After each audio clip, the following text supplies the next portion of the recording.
A série Literatura Hoje do portal Entre Textos dialoga agora com uma poesia que soma aforisma, metalinguagem, imaginação e é, acima de tudo, uma demonstração de amor à língua portuguesa.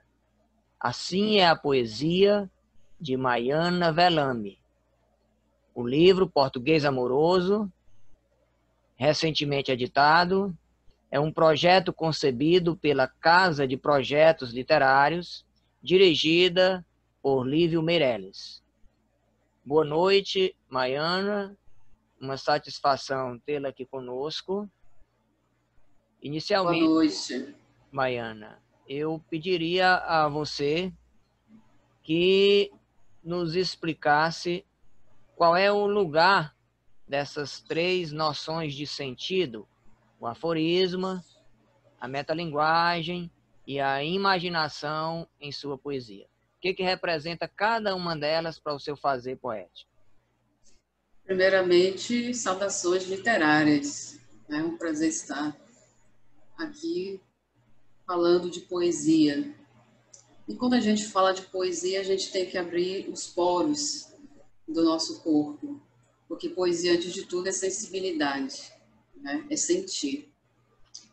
E quanto a essa primeira pergunta, no lugar de cada uma delas, na verdade, o português amoroso ele é uma mistura de tudo isso, né?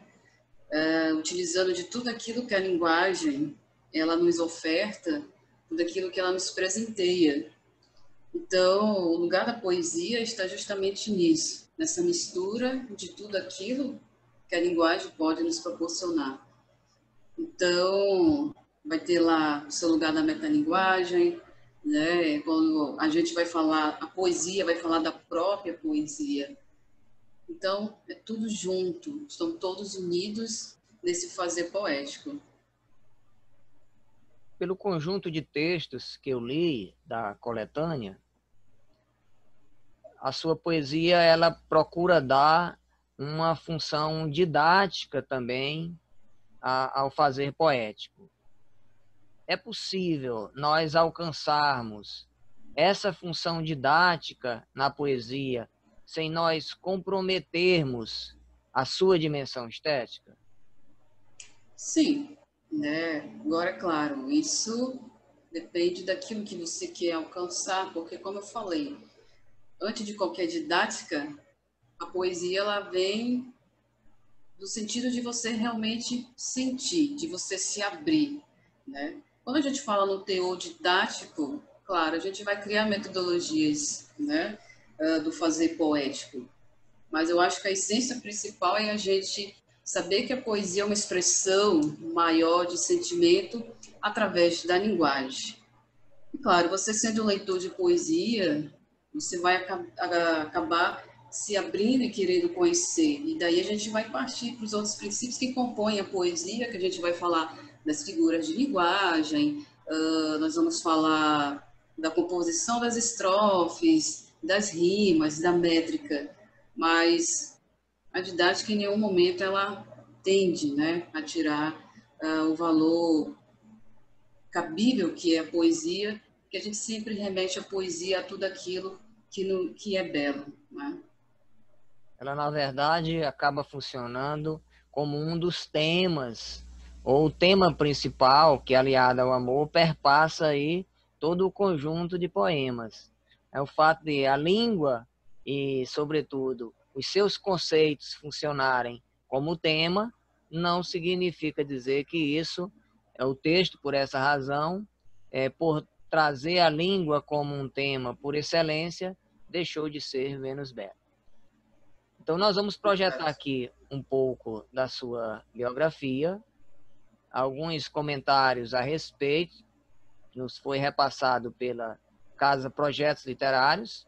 Diga-se passagem, quero aqui enfatizar que o livro se encontra à venda na Casa Projetos Literários, no site da Casa Projetos Literários, dirigida Exatamente. por Lívio Meirelles. Eu vou projetar aqui a sua biografia.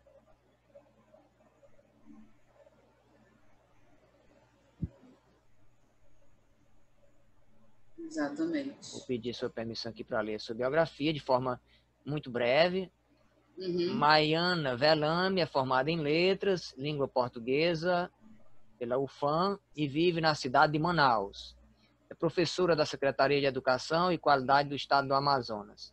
Autora do livro de poemas Português Amoroso, à venda no site Casa Projetos Literários, não tem esse ponto, casaprojetos.literários.com.br. Escreve periodicamente contos, crônicas e poemas para os sites literários Texto de Garagem, Revista Vicejar, Conexão Literatura e Corvo Literário. Eu andei visitando algumas dessas publicações aqui antes do nosso diálogo e me causou uma grande curiosidade quando eu visitei os sites, alguns aspectos, alguns que eu havia pontuado aqui para o nosso diálogo e outros que me ocorreram posteriormente. Eu fiquei a me questionar se Maiana Velame é leitora de Adriana Falcão. Adriana Falcão publicou há alguns anos um livro de definições, de definições em que as palavras eram definidas de maneira metafórica. Por exemplo, liberdade. Então, nós tínhamos o vocábulo, a definição do vocábulo liberdade, diferente do sentido trivial, do sentido de dicionário. E era uma definição muito particular. Então, lendo os seus poemas, nós conseguimos perceber que há um pouco do particular também na própria interpretação da língua, né? Embora, né, exista ali um conceito cristalizado, né? Embora se lide também com um conceito que é cristalizado. Mas não deixa de haver uma interpretação ali na exposição daquele conceito pelo viés que seria o viés da linguagem poética, né? Então, em algum momento você dialogou com esse dicionário ou outros dicionários de definições, ou esse processo de conceber o livro dessa maneira, conceber Português Amoroso dessa maneira, que é o livro sobre o qual nós estamos nos debruçando aqui, especialmente, existiram leituras prévias, houve aí leituras prévias de dicionários, de definições, você é leitor habitual de dicionários de definições, ou o projeto de português literário surgiu sem que você tivesse essas vivências? Foi resultado da experiência de sala de aula, da dificuldade dos alunos de manifestarem um interesse pela língua portuguesa e você então resolveu se apropriar da língua para dar a ela uma dimensão estética, no sentido de buscar o aluno, de chamar o aluno para o interesse pela língua. Como é que se dá essa história, Maia? Então, professor, eu sou professora, né, de língua portuguesa e Português Amoroso começou há 5 anos, há 5, 6 anos na sua concepção de rascunhos, rabiscos, boa parte deles são frutos de minha leitura, né, dos autores que eu realmente tive grande influência e que receberam seus poemas, né? E das minhas experiências em sala de aula, eu já tenho 10 anos de magistério, e a minha vivência, o meu dia a dia é gramática e literatura. E esse dia a dia, toda essa vivência que eu tive, nos intervalos que eu tinha em sala de aula, de uma aula ou outra, até mesmo dentro de uma classe, eu começava a rabiscar alguns poemas, né? E os poemas, né, foram surgindo até que chegou numa meta aí de 100 poemas. Aos poucos eles foram sendo publicados no Texto de Garagem, Recanto das Letras.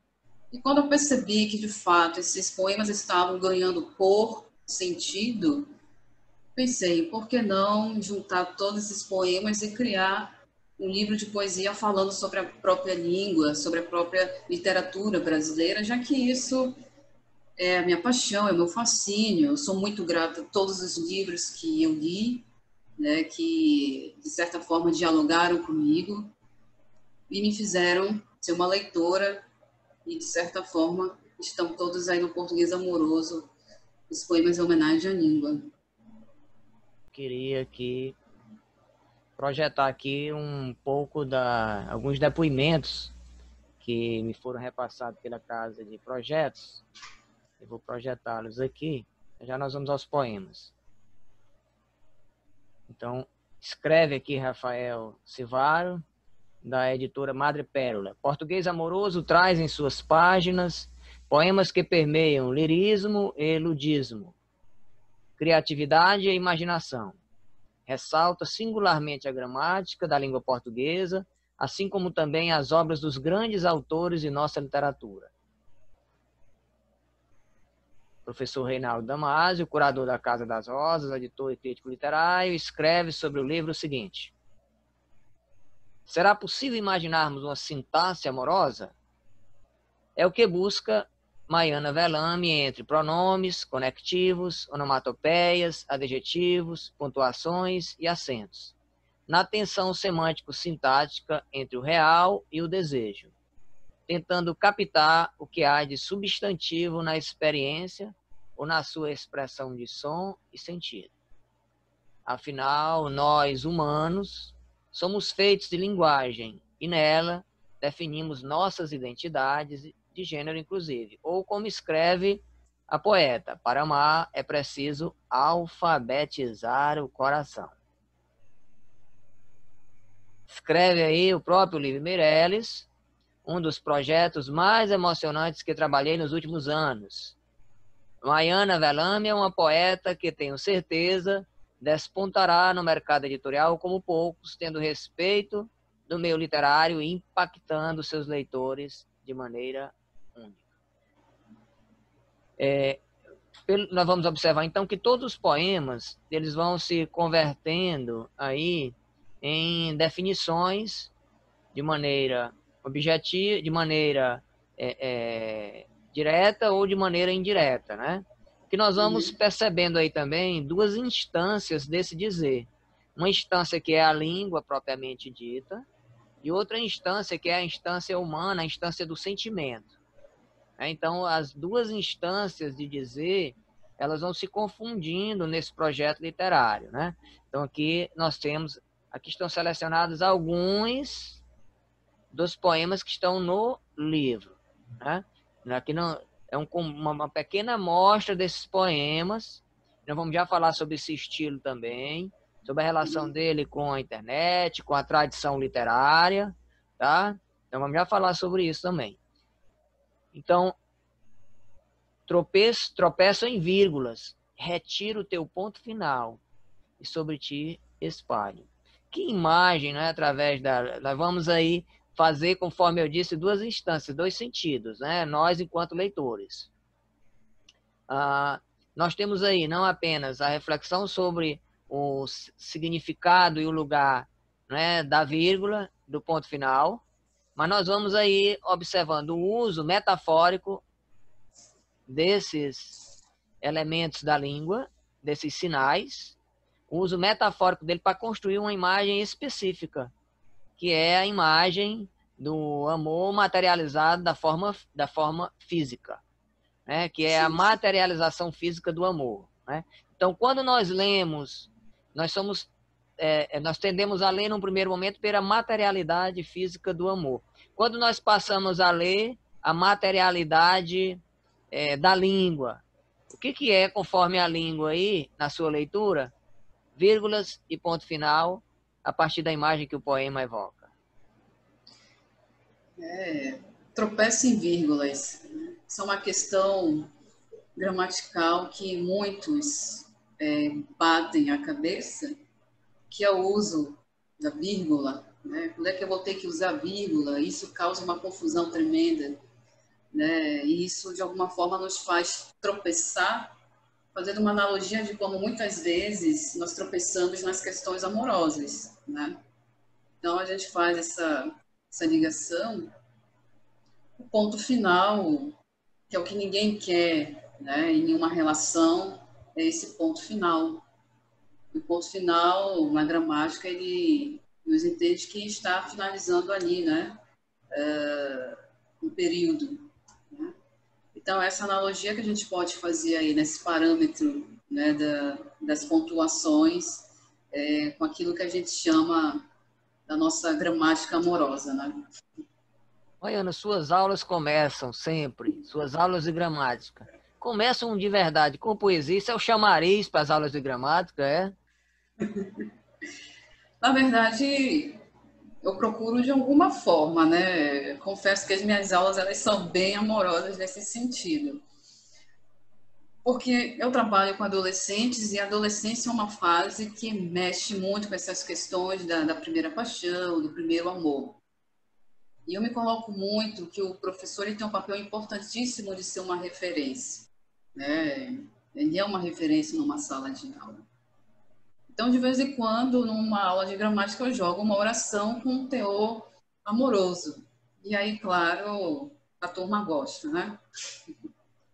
Então, na verdade, aí essa oficina de fabricar metáforas metalinguísticas em aula, essa oficina que você criou aí em seu pensamento, ela já deve ter muita coisa recente que você está catalogando aí para futuramente fazer uma nova edição desse projeto, não é?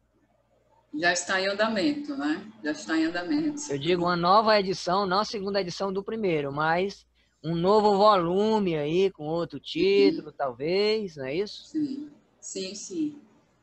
Bem, Já te- em português amoroso, os poemas chegam a funcionar como verbetes e exploram a subjetividade do leitor, convidando a descobrir a linguagem.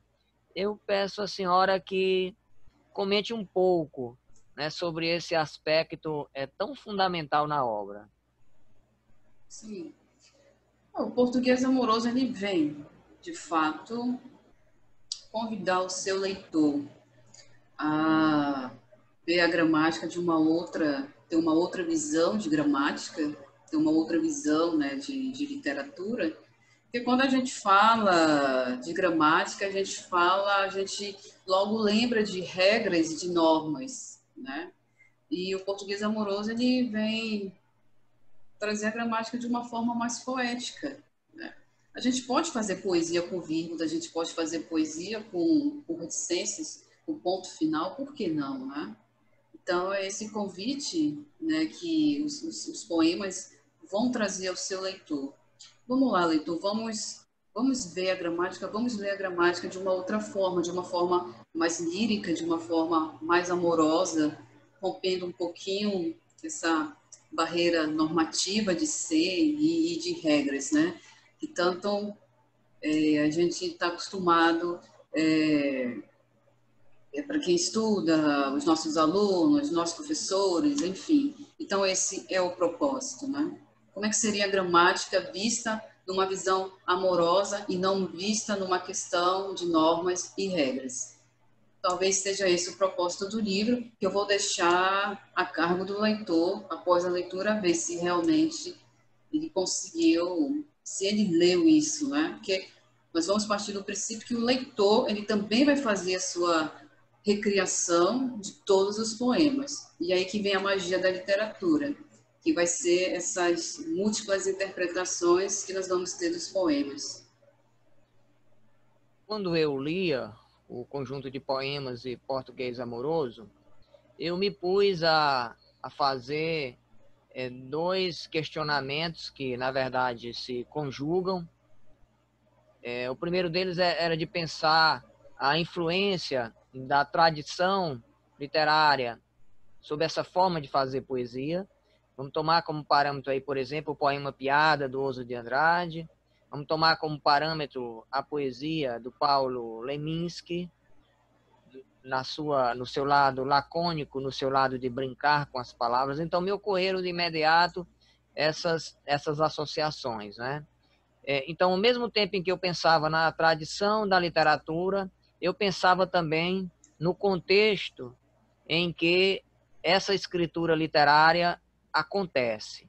Porque nós vivemos num contexto mediado pela tecnologia e a escrita, essa escrita sobre influência hoje de outros elementos que não apenas há bem pouco tempo o Twitter exerceu uma grande influência sobre o modo de escrever com sua escrita sintética, não apenas ele, mas outros recursos conjugados que tinham algum tipo de similaridade. E aí nós vamos encontrando uma grande quantidade de ferramentas, de aplicativos e de outros instrumentos de comunicação instantânea que nos forçam ao exercício da objetividade. Então, a sua poesia, em que sentido ela recupera essa tradição literária do poema piada e em que sentido ela é também a expressão do tempo corrente e da brevidade da comunicação que nós encontramos, por exemplo, nos aplicativos. Sim. Eu, na minha escola literária, os modernistas, para mim, eles são, né, como eu posso dizer, os que eu tenho uma grande admiração, né, da questão de tudo que eles fizeram, de tentar recuperar aquela linguagem brasileira, o próprio português amoroso não deixa de ser uma euforia, né, de demonstração de amor, de afeto pela gramática, pela literatura, é uma euforia da linguagem para a linguagem, né? Uma euforia da poesia para a poesia. E quando você me pergunta em relação à escrita atual, nós vivemos num mundo onde tudo é muito rápido, onde tudo é para ontem, né? As informações são ligeiras, as nossas informações, a gente hoje é tudo muito instantâneo, tudo muito imediato. E nós, poetas, escritores, artistas, nós estamos inseridos nesse contexto que, de certa forma, isso vai nos influenciar. Nós somos produtos do meio também, né? E as mídias sociais que hoje aí estão são a maior prova disso, né? Hoje nós temos o povo que fala muito, né? Então, eu acho que isso tudo é fruto de um contexto que nós aí estamos inseridos e que a gente não deve cerrar os olhos para isso, né? E eu acho que se hoje você tem uma ferramenta como o Instagram, você tem o Twitter, tem o Facebook, entre outros, e se você pode fazer poesia com elas, né? Divulgar poesia, isso para mim é louvável. Então, isso é uma tendência, eu acredito, da escrita, né? É uma tendência que a gente vê amostras aí a cada dia nas mídias sociais. Agora, um aspecto curioso é que, paradoxalmente, nós encontramos o hermetismo. Alguém poderia acreditar que numa poesia da objetividade e que quer se fazer lacônica, que não haveria nela o hermetismo. E aí nós nos deparamos com uma poesia como a sua, em que o hermetismo, característica da poesia pós-moderna, esse hermetismo que perpassou aí muito na tradição literária, ele também está presente aqui, né? Então vamos passear um pouquinho por alguns desses poemas. Vamos lá? Eu vou pedir para você ler, a gente vai em seguida, eu vou pedir para você ler o de número 2 e o de número 3. Sim. Posso começar? Sim, fique à vontade. É justa posição quando beija-flor, beija a flor. Quero um amor aglutinado. Bem, você está aí fazendo aí uma reflexão sobre a justaposição, está usando aí o beija-flor, beijando a flor, né? E a ideia essencialmente da realização física do amor, né? Uhum. Nós vamos observar que esses poemas, todos eles apresentam aí um final feliz, né? Então, eles têm uma dimensão que é ao mesmo tempo uma dimensão descritiva e eles têm também uma dimensão narrativa, né? Então, e tem também uma dimensão argumentativa, né? Vamos encontrar essas dimensões muito, muito claras aí, né? várias dimensões e a presença de vários gêneros aí, de várias sequências tipológicas aí, dialogando, né? Embora haja o predomínio, sobretudo, da dimensão mais descritiva e argumentativa, né? Então, nós vamos observar que há nesses poemas, em geral, num bom número deles, um amor concebido na sua forma física, né? E um final feliz aí, aparecendo aí como forma de suavizar conflitos, né? Mas o que eu queria que, se a gente pega o 2, se a gente pega o 3, sinta a sintaxe que sai de sua boca. Então, veja bem, olha o sentir a sintaxe, na verdade, aí nós temos aí uma metonímia, né? Sinta como as palavras são organizadas quando você fala, né? Então, isso aí é um convite que você faz, literalmente, para a comunicação, né? Comunicar é bom, comunicar é agradável, né? Então, vamos sentir a língua, né? Quando nós conversamos, né? Então, esse é o sentido aí, né? E aí nós temos essa metonímia, né? Respostas monossilábicas fazem-me pensar em dúvidas polissilábicas.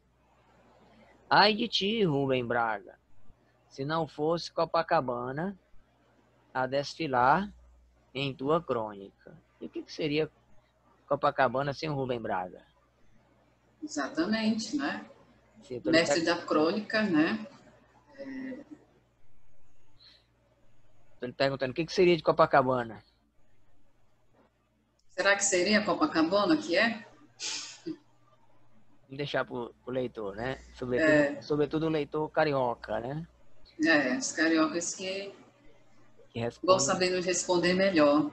Um risco de grafite ofereço-te, trisco em letras tortas e úmidas, estou à margem do teu papel. Predicados não faltam quando o sujeito é você. Olha o trocadilho, olha o humor, há uma leveza, né? Em muitos deles, em muitos desses poemas. Predicados não faltam quando o sujeito é você, que revela aí um grau de identificação, de elogio, né? E também de sedução, né? Galanteio, né? E o galanteio aí é a marca principal aí, né? Da voz que se anuncia, né? Nesse poema, né? Sim. A sintaxe amorosa, estamos todos fartos. Aí, vamos lá lembrar do Manuel Bandeira, né? Estou farto do lirismo, que não é libertação. Do lirismo, funcionário público, né? Estamos todos fartos, afinal o amor é um sujeito simples. Então, o amor tem que ser espontâneo, como é naturalmente também a linguagem, a sintaxe, é isso que está dito aí, né? Nem toda voz é ativa, um coração manso tem voz passiva. Predicados não faltam quando o sujeito é você, já foi lido anteriormente. Tá? Então, vamos avançar aqui, eu vou encerrar aqui a projeção. Essa é a pequena demonstração do que é possível lá encontrar em português amoroso. Então, nós vamos encontrar o tempo inteiro o amor e a língua portuguesa associados, né? São temas recorrentes. Sim. Em todos os poemas da obra, essa associação ela é muito evidente. Então, o que a senhora espera que os alunos construam, que sentidos, que significado eles construam sobre a língua portuguesa e sobre o amor a partir da leitura desses poemas? Eu penso que o português amoroso ele tende justamente a isso, né? É de mostrar o quanto que a língua, a gente pode transformar a nossa própria língua em poesia, né? Você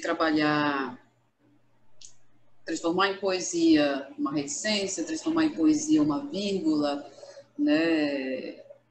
Isso sim, isso é a nossa língua. Nossa língua é isso. Através dela, eu costumo dizer que a maior musa de um poeta é a sua própria língua, porque é ela que te faz expressar sentimentos, é ela que te faz expressar amor, é ela que te faz expressar solidão, é ela que é a tua matéria, ela é o teu amor, né? Ela é tua musa principal. Então, todo galanteio que um poeta pode ter, e vai ser para a língua, porque ela é muito generosa, né?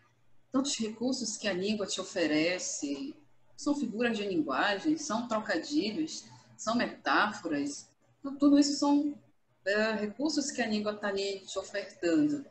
E eu acho que é muito importante, já repassando, saindo um pouquinho desse sentido metafórico, e a gente repassando para o ensino da língua. Há muito tempo que a língua portuguesa ela não está sendo mais vista só como aquela questão de regras e normas, né? Hoje a língua portuguesa ela está avançando no sentido de que o aluno ele tem que ser proficiente na sua língua materna, né? A língua portuguesa é isso, é comunicação, a comunicação da fala, a comunicação da escrita, a criação de você escrever o seu próprio poema, né? A questão de você recriar um poema através da sua leitura. Eu tenho certeza que o leitor, a gente está falando de várias interpretações aqui, mas cada leitor ele vai ter a sua, né? Então acho que é isso que é o interessante da língua, essa multiplicidade de interpretações que o texto literário ele dá ao seu leitor. Maiana, para nós finalizarmos aqui o nosso diálogo, eu lhe pergunto o seguinte: nós viemos, você, eu e tantos outros, de uma escola cuja o centro de ensino não era essencialmente o texto. O centro de ensino era a metalinguagem. E nós estamos hoje acompanhando um cenário absolutamente diverso, em que a língua portuguesa é concebida como prática social. E se organizam esforços nos mais variados sentidos de fazer com que aquelas noções que são mais úteis para que a comunicação ela se efetive sobre as suas múltiplas dimensões, ela realmente se materialize, ela seja concreta, né? Então, é nesse cenário, né, também a literatura passou a ser concebida vem sendo concebida gradativamente a partir de outros parâmetros, a partir de uma percepção mais clara do contexto da obra literária na gestação de um discurso, que é o discurso literário, independente de seu plano temático formal, e o espaço da tradição literária, tal qual nós conhecíamos, embora ele seja necessário ser vivenciado, ele vem sendo cada vez mais absorvido pelas práticas de letramento literário. Nesse contexto em que nós vivemos, de que maneira você acredita que seja mais necessário nesse contexto para nós construirmos o gosto pela leitura, e eu digo o gosto pela leitura do texto literário, e sobretudo do poema, que é um gênero mais cultivado no Brasil, é o texto por excelência da tradição escolar, mas é o gênero que, paradoxalmente, é um gênero que os alunos têm mais resistência em ler e também que tem mais dificuldade. Nós fechamos o nosso diálogo com essa pergunta. Eu penso que, para nós termos leitores, nós precisamos, antes de tudo, de professores leitores. A escola ela tem um papel fundamental nessa criação de novos leitores, vamos assim dizer. Porque a escola ela é um espaço social importantíssimo. A escola ela tem uma função social importantíssima e isso nunca vai acabar. Então, para eu estimular meu aluno, eu preciso ser uma referência. O aluno, ele, de alguma forma, ele tem o seu professor como referência. Então, como eu vou exigir leitores se eu não sou uma professora leitora? Então, acho que essa é a principal questão, de eu ter realmente professores que são leitores, para que assim a gente possa, de fato, de verdade, criar uma geração aí de alunos, de alunas, de estudantes que realmente tenham essa vontade, essa necessidade, essa busca. Porque a gente costuma muito de um texto, ele tem essa capacidade de abrir janelas. Já dizia Mário Quintana. Então, às vezes, quando você apresenta um poema para uma classe de 40 alunos, talvez 30 ou 35 não deem atenção, mas com certeza de 5 alunos, alguma coisa fica ali naquele poema. Agora, claro, tudo vai daquilo que o seu professor quer alcançar com aquela turma. Não adianta você chegar com poemas com tantas metáforas para uma turma que eles não vão entender, né? Então, acho que essa construção de leitores, ela é uma construção paulatina, né? Clube de leitura, fazer com que o aluno tenha contato, que o aluno tenha necessidade de ir à biblioteca, isso é fundamental. Infelizmente, boa parte das bibliotecas nas escolas públicas, né, não tem seu espaço valorizado quando deveria ter esse espaço valorizado. Então, tudo é uma questão de trabalho de formiguinha e de, principalmente, nós só vamos ter, de fato, uma nação de leitores se nós tivermos professores também leitores. E a escola, ela tem um papel fundamental nesse sentido, com certeza. Maiana, é uma satisfação conversar com você. O livro Português Amoroso, quero aqui ressaltar, encontra-se à venda na casa projetosliterários.com.br. É sobre responsabilidade de edição de Lívio Meirelles. Anotem aí, casaprojetosliterários.com.br. Até breve e sucesso na circulação e divulgação de seus livros e sucesso aí nos novos projetos também. Até Eu que mais. agradeço a oportunidade. Até mais.